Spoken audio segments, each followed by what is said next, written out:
Hello everyone welcome to our channel. ఈరోజు కథ devil's wife part 13. Rudra Rajveer చెంప మీద కొట్టాడు. అది చూసి అందరూ ఆశ్చర్యంగా రుద్ర వైపు చూశారు. రాజ్వీర్ కూడా ఆశ్చర్యంతో రుద్ర వైపు చూస్తాడు. ఆ ముగ్గురు అన్నదమ్ముల మధ్య ఉన్న ప్రేమ గురించి అందరికీ తెలుసు. కానీ ఈరోజు మొదటిసారి అవని కోసం రుద్ర రాజ్వీర్పై చేయి చేసుకున్నాడు. రాజ్వీర్కి అది భరించడం చాలా కష్టంగా ఉంది. అవని రుద్ర దగ్గరికి వచ్చి, రుద్ర, మీరు రాజ్వీర్ని చెంప మీద కొట్టి ఉండకూడదు అని అంది. ఆ మాటలు విని రుద్ర ఆమె వైపు కోపంగా చూస్తూ, వాడు నిన్ను తోసేశాడు అవి, నిన్ను చంపేస్తానని అన్నాడు. రణ్వీర్కి నాకు మీ మీద ఎంత ప్రేమ ఉందో తెలిసి కూడా నువ్వు మా భార్యవి అయినా కూడా వాడు అలా ఎలా మాట్లాడగలడు? అందుకే కొట్టాను.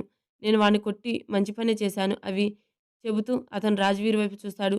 ఆ మాటలు విని రాజ్వీర్ ఏమీ మాట్లాడకుండా కోపంగా అక్కడి నుండి వెళ్ళిపోయాడు. ఈషా అవని రుద్రాల వైపు కోపంగా చూసి రాజ్వీర్ వెనక వెళ్తుంది. కొద్దిసేపటి తర్వాత నైట్ క్లబ్లో రాజ్వీర్ చేతిలో ఒక వైన్ బాటిల్ ఉంది. అతను అప్పటికే 2 బాటిల్స్ ఖాళీ చేసి మూడవది తాగుతున్నాడు. ఈషా అతని పక్కన కూర్చొని ఉంది. ఈషా రాజ్వీర్ చేయి పట్టుకొని, రాజ్వీర్, ఆ అమ్మాయి వల్ల ఏం జరిగిందో చూసావా? ఆ అమ్మాయి మీ ఇంట్లోకి వచ్చినప్పటి నుండి ఏదో బ్యాడ్ జరుగుతూనే ఉంది. ఫస్ట్ ఆ అవని మీ తాతయ్య నాన్నీళ్ళని తన వైపు తిప్పుకొని ఇల్లంతే తనే చూసుకుంటుంది. మీ తాతయ్య నాని మీ ముగ్గురు అన్నదమ్ములకి అవనితోనే పెళ్లి చేశారు. దానివల్ల ఇప్పుడు మీ ముగ్గురు ప్రాపర్టీ అన్నీ ఆ అవనికి అవుతాయి. ఈరోజు ఆ అమ్మాయి వల్లే మీ అన్నయ్య రుద్ర మొదటిసారి నీ మీద చేయి చేసుకున్నాడు. ఇదంతా జరిగిన తర్వాత కూడా నువ్వు మౌనంగా ఉంటావా? నేను చెప్పేది ఏంటంటే ఆ అవనిని చంపి ఈ గొడవని ఎండ్ చెయ్యి. ఆమె చనిపోతే మీ ముగ్గురు అన్నదమ్ముల లైఫ్‌లోకి హ్యాపీగా తిరిగి వస్తుంది. ఎందుకంటే ఈ ప్రాబ్లం అన్నిటికీ ఆ అమ్మాయే రీజన్. ఈసా చెప్పింది విని రాజ్వీర్ కోపంగా, లేదు, నేను అవనిని ఏం చేయను. అవని ఎలా ఉన్నా ఏం చేసినా తను నా భార్య అనే విషయం మర్చిపోను. నేను ఆమెను ప్రేమించకపోయినా రుద్ర, రణవీర్ అవనిని ప్రేమిస్తున్నారు. ఈరోజు కోపంలో అవనిని కొడతానని అన్నాను. అందుకు నేను చాలా బాధపడ్డాను. రుద్ర నన్ను కొట్టినందుకు నాకు అస్సలు బాధగా లేదు.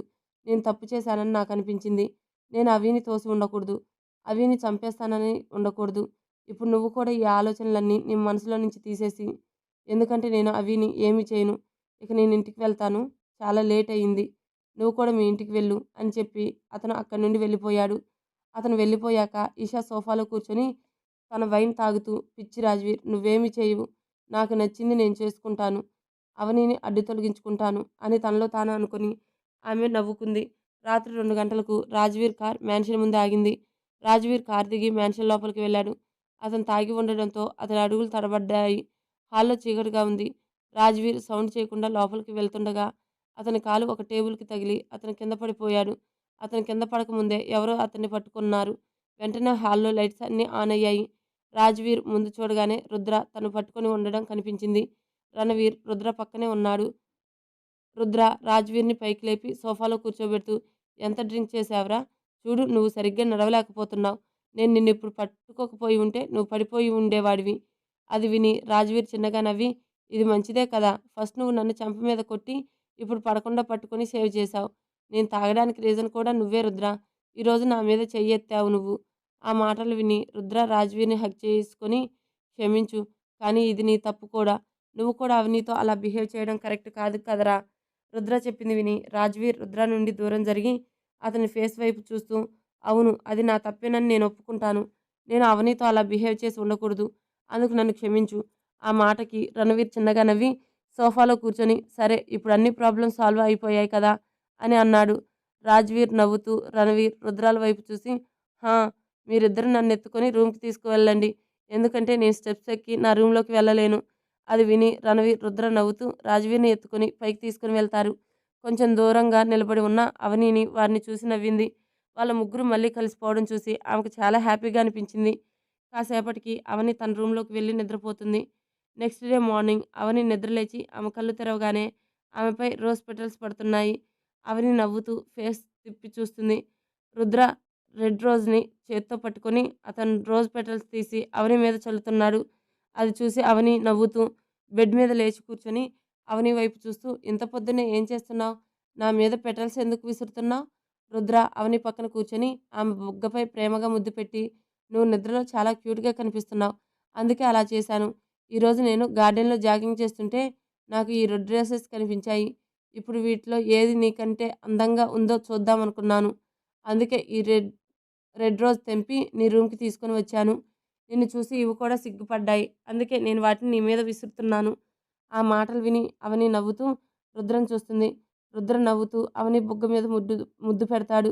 అప్పుడే రణవీర్ రూమ్‌లోకి వచ్చి అవనికి మరోవైపు కూర్చొని "గుడ్ మార్నింగ్ అవి" అని అన్నాడు. అవని చిన్నగా నవ్వి అతనికి గుడ్ మార్నింగ్ చెబుతుంది. రణవీర్ ప్రేమగా ఆమె నుదుటిపై ముద్దు పెట్టి "త్వరగా రెడీ అవ్వు. మనం బయటికి వెళ్తున్నాము" అని అన్నాడు.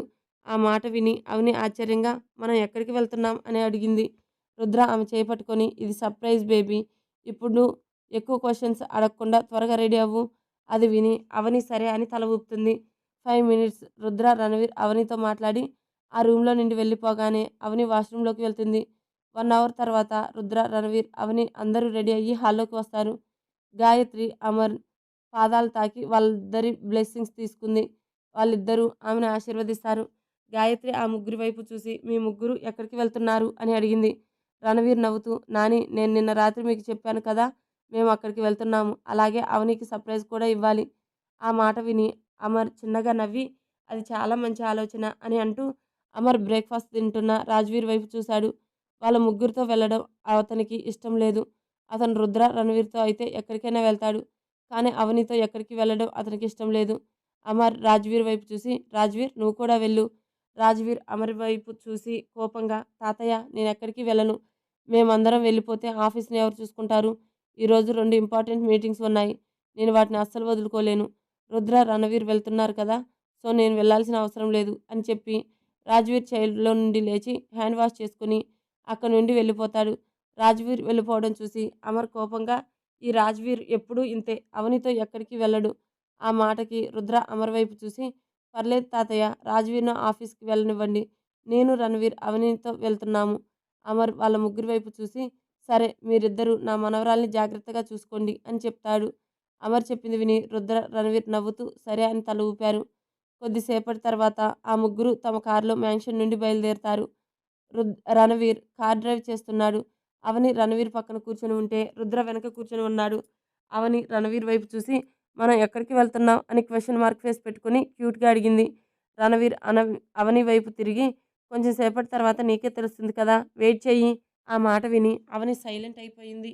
హాఫ్ అన్ అవర్ తర్వాత రణవీర్ అవని వైపు చూసి "బటర్‌ఫ్లై ముందుకు చూడు" అని అన్నాడు.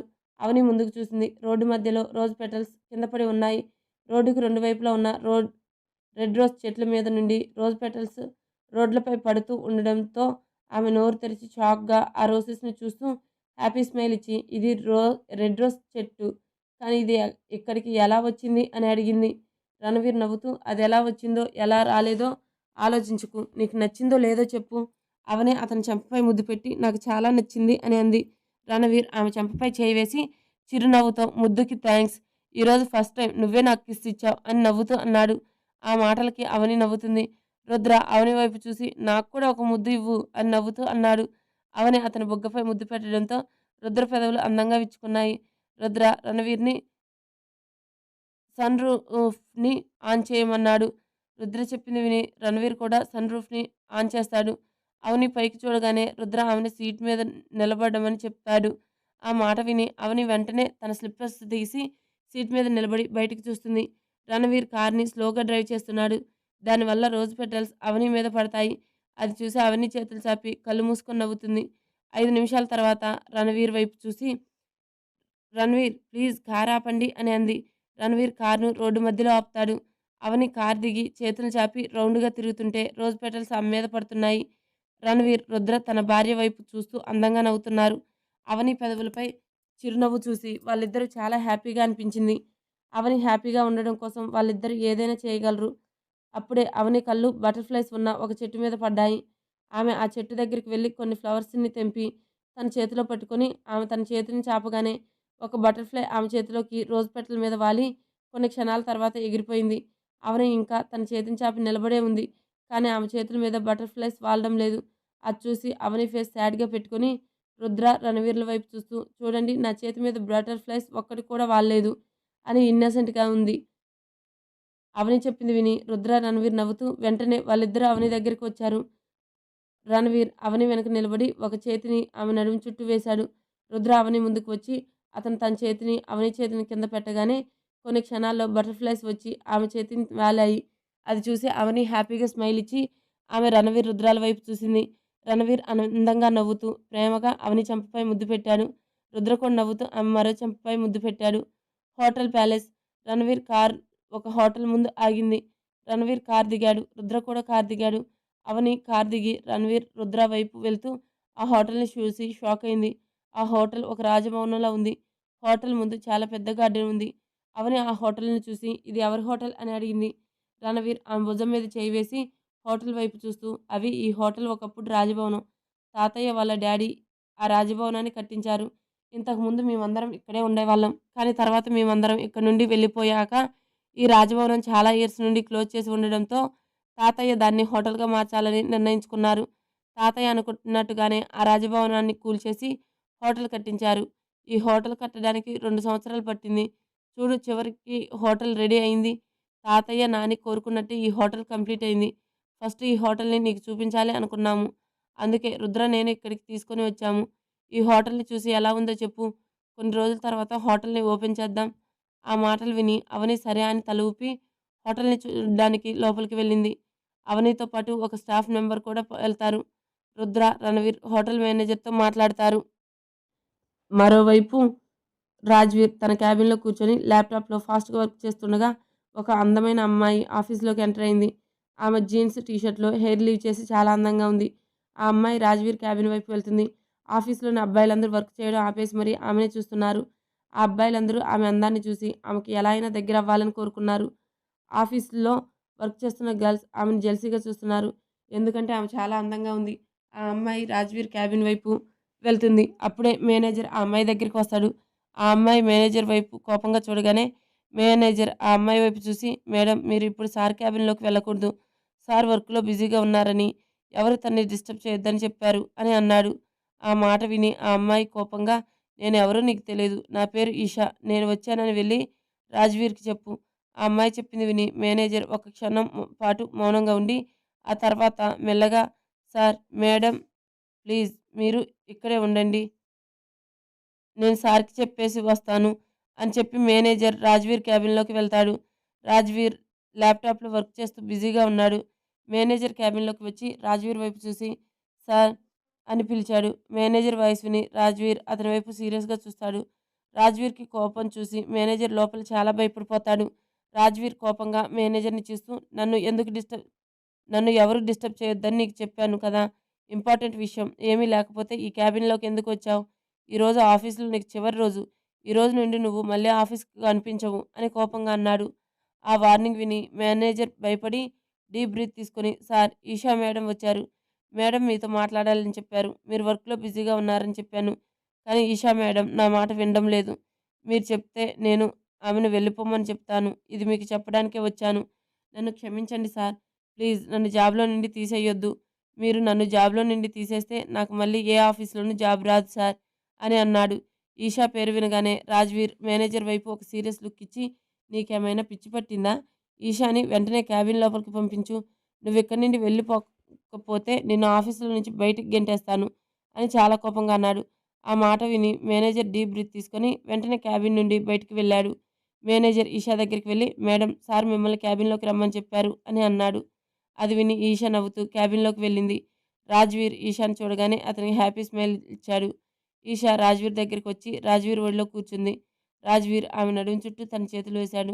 ఈషా రాజ్‌వీర్ వైపు తిరిగి అతని ఫేస్‌ని తన చేతుల్లోకి తీసుకొని అతని బుగ్గల మీద ముద్దు పెట్టింది. రాజ్‌వీర్ అందంగా నవ్వుతూ ఈషా వైపు ప్రేమగా చూశాడు. ఈషా అతని కళ్ళలోకి చూసి రాజ్‌వీర్ పెదవులపై ముద్దు పెట్టి బేబీ నేను నిన్ను డిస్టర్బ్ చేయలేదు కదా అని ఇన్నోసెంట్‌గా అడిగింది. రాజ్‌వీర్ ప్రేమగా ఆమె పెదవుల వైపు చూస్తూ నో బేబీ నువ్వు నన్నెప్పుడూ డిస్టర్బ్ చేయలేదు. నీకోసం ఎప్పుడూ నా దగ్గర టైం ఉంటుంది. ఆ మాట విని ఈషా చిన్నగా నవ్వి బేబీ ఐ లవ్ యూ. నాకు కాఫీ తీసుకొని వస్తావా? నాకు కాఫీ తాగాలనిపిస్తుంది అని చెబుతూ ఆమె అతని ఒడిలో నుంచి లేచింది. ఈషా చెప్పింది విని రాజ్‌వీర్ చైర్‌లో నుండి లేచి సరే నీకోసం నీకిష్టమైన స్పెషల్ కాఫీ తీసుకొస్తాను అని చెప్పి అతను చిన్నగా నవ్వి క్యాబిన్‌లో నుండి బయటికి వెళ్ళిపోయాడు. రాజ్‌వీర్ వెళ్ళిపోయాక ఈషా అతని ల్యాప్‌టాప్‌లో ఏదో ఓపెన్ చేసి చూస్తుంది.